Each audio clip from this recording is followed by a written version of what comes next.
Söyle dostum yine iş düştü başına. Ha, söyle dostum ne iş düştü başına. Aylana yine karan erkek gözünden. Kapılar diye gülüm geldi kasına kasına.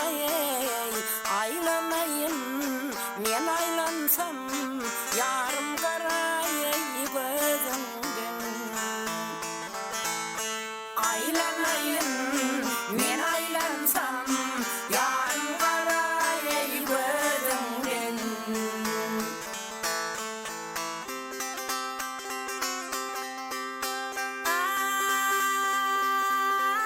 Ay ağalar ağası şeyleye bolar mı? Ey gözün oyup çay düğünüyle salar mı? Aşıkların rıpasıyla kanır mı? Kanır mı? Aylanayım men aylansam yarım karay gözümden.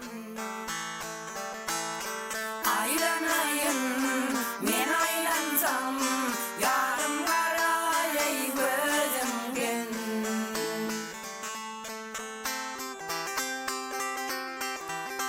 Hay yarım bilen meni çaya salınlar.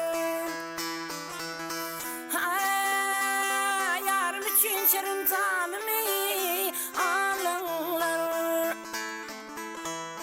Gözüm oyu be yar gözüne el salınlar salınlar. Aylanayım men aylansam yarım karay gözümden. Aylanayım men aylansam yarım karay gözümden.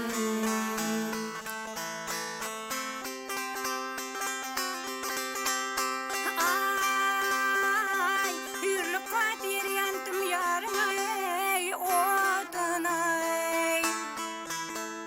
Ey yanır yata buldum yarın ey derdine. Dostlar galip düşman gitsin yurduna yurduna.